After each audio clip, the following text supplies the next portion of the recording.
এত বাড়ি সাহস যে আমার এলাকায় এসে আড্ডা দিবি, আমাকে না বলে? এর একটা বিহিত করাই লাগবে, দেখবো কে এর 14 গোষ্ঠী উদ্ধার করব। না না, মানা তো যাবে না। প্রত্যেকটা দিন, একদিন 2 দিন এটা মানা যায়, কিন্তু প্রত্যেকটা দিন আসবে এটা কি করে মানবো আমি? আসিস বেচারা, ভালো কথা। বড় ভাই বলে সম্মানটা দে। সম্মানও দিস না, আমার হাদিয়াও দিস না, তাহলে তো কি করে ভালো রাখবো? যাচ্ছি তোর কাছে, দাঁড়া।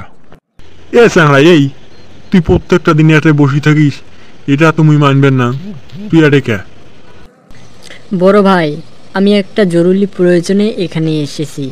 আমার বন্ধু আসতেছে, তাই আমি এখানে বসে আছি, কিছুক্ষণের মধ্যে চলে আসবে। আচ্ছা, তোমার কি দরকার? এখানে বসে আছো, প্রত্যেকটা দিনই তোমাকে এখানে বসে থাকা দেখি। ব্যাপার স্যাপার কি তোমার? না বড় ভাই, মনে কিছু করবেন না, আমি জরুরি প্রয়োজনে আসি আর কি। ও আচ্ছা, তাহলে তোমার জরুরি প্রয়োজনটা কি একটু শুনি, বলো।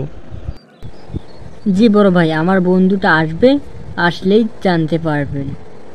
এই ছেলে, আমি বসে থাকবো তোর বন্ধুর জন্য? কবে আসবে না আসবে তা ঠিক আছে, তুমি প্রত্যেকটা দিনই এখানে এসে বসে থাকো। আমি জিজ্ঞেস করলাম, আমি তুমি কি বলতেছো? 5 মিনিটের মধ্যে এখানে আসতে হবে ওকে, না হলে তোমার খবর আছে। তাড়াতাড়ি ফোন দাও। বড় ভাই, আপনি রাগ হচ্ছেন কেন? এখানে রাগ হওয়ার তো কিছু দেখতেছি না আমি।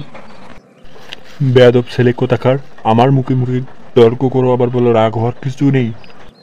আচ্ছা বড় ভাই, কিছুক্ষণের মধ্যে আসবে, একটু ওয়েট করেন প্লিজ। না না, এর চেয়ে বেশি সময় তোমাকে দেওয়া যাবে না।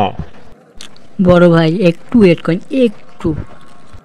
ওয়েট তো করবো, ভালো কথা, কিন্তু এলাকার জন্য কোনো মেয়ের সাথে লটর পটর শুনি, কোনো মাইয়ের সাথে, তাহলে তোমার কিন্তু খবর আছে। তোমার একদিন নয়তো আমার একদিন, বুঝবা কিন্তু।